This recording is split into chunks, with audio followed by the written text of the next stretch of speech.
इसरो के मिशन सूर्य की उल्टी गिनती शुरू हो चुकी है। कल यानी 2 सितंबर को भारत एक बार फिर इतिहास रचने जा रहा है। चंद्रयान 3 की कामयाबी के बाद इसरो अब 2 सितंबर को सुबह 11:50 पर सोलर मिशन आदित्य L1 को लॉन्च करेगा।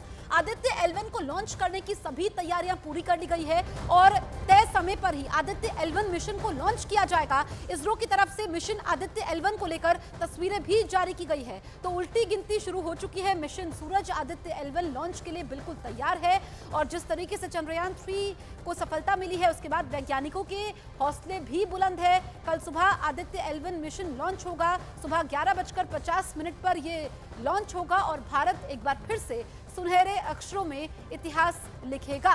तो अब चांद की सतह के बाद, साउथ पोल के बाद सूरज की तरफ बढ़ने का रुख है कल, क्योंकि ये इसकी काफी समय से तैयारी हो रही थी। लॉन्चिंग के लिए बिल्कुल तैयार है। तो भारत के पहले सोलर मिशन आदित्य L1 का काउंटडाउन शुरू हो गया है। स्पेस इंडिया के योगेश कुमार जोशी ने बताया है कि मिशन सूरज को पढ़ने का मिशन है। आदित्य मिशन जो शुरू में केवल धरती के आसपास घूमकर सूरज को स्टडी करने वाला था, किंतु इसरो ने सोचा कि ठीक है, इफ वी हैव टेक्नोलॉजी, हमें थोड़ा आगे जाना चाहिए और बेस्ट पॉइंट से सूरज को ऑब्जर्व करना चाहिए। इस केस में मिशन का नाम बदला गया, आदित्य साथ में जोड़ा गया L1, और L1 का मतलब है ऐसा पॉइंट जहां से सूरज को ऑब्जर्व किया जाएगा। ठीक है, तो दर्शकों के लिए हमारे पास तस्वीरें भी हैं। ये एक तस्वीर नजर आ रही है, आदित्य L1 मिशन की तस्वीर है।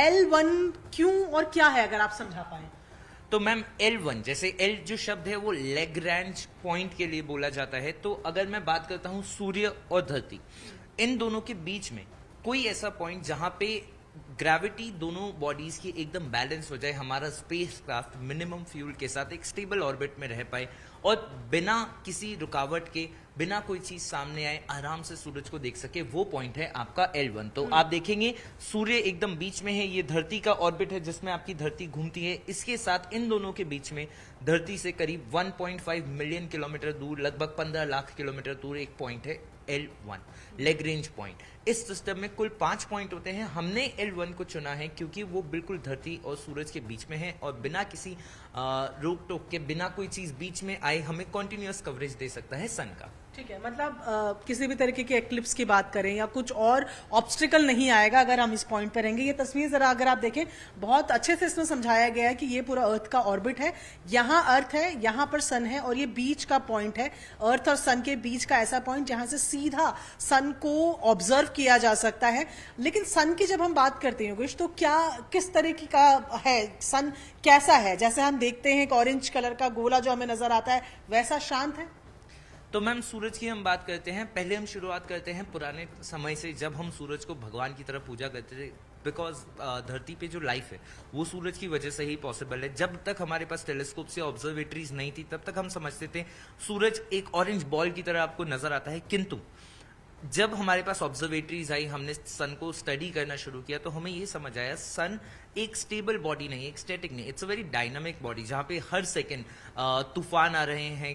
किस चीज के तूफान? गैस के तूफान। सो सूरज बना हुआ है आपका प्लाज्मा से, जो बहुत ही ज्यादा हॉट आयनाइज्ड गैस है। अब अगर आप उसका, सूरज का अगर आप एक पिक्चर देखते हैं, तो हम जो देखते हैं वो हमें दिखता है एक ऑरेंज कलर का गोला। लेकिन आप अगर सूरज के बिल्कुल पास जाते हैं तो आपको समझ आएगा कि वहां पे हर सेकेंड मिलियंस ऑफ फ्यूजन हो रहा है, टेम्परेचर बहुत ज्यादा है, मैग्नेटिक फील्ड इधर उधर जा रही है और उसका जो प्लाज्मा है वो एक पॉइंट से दूसरे पॉइंट तक कॉन्टिन्यूसली मूव कर रहा है। हर सेकेंड में वहां से लाखों पार्टिकल इजेक्ट हो रहे हैं। तो इसरो के मिशन सूर्य की उल्टी गिनती शुरू हो चुकी है। इसरो ने मिशन को लॉन्च करने की सभी तैयारी पूरी कर ली है। मिशन सूर्य को लॉन्च करने के लिए किस रॉकेट का इस्तेमाल होगा, एक एक करके हम आपको बताते हैं। देखिए, इसरो का मिशन सूर्य है, लॉन्चिंग में PSLV एक्सेल रॉकेट का इस्तेमाल किया जाएगा। यह खास रॉकेट है जो L1 पॉइंट तक पहुंचेगा। कल सुबह 11:50 पर श्रीहरिकोटा स्पेस सेंटर से यह लॉन्चिंग होगी। काउंटडाउन शुरू हो चुका है। इंतजार कल सुबह 11:50 का है। धरती और सूरज के बीच की 1% दूरी ये तय करेगा। ये सबसे जरूरी पॉइंट है कि इसका काम क्या होगा और सूरज में जिस तरीके से प्लाज्मा है, उसके बाद कई सारी जानकारियां पहुंचेगी। 127 दिन बाद सूर्य के L1 पॉइंट तक ये पहुंचेगा, यानी कि कल लॉन्चिंग होगी, इंतजार करना होगा 127 दिनों का। उसके बाद L1 पॉइंट इसलिए चुना गया है क्योंकि L1 पॉइंट से जो सूरज है वो बिल्कुल क्लियर दिखता है। अब L1 पॉइंट पर पहुंचने के बाद डेटा भेजना ये शुरू कर देगा रॉकेट, ये सबसे अहम होगा।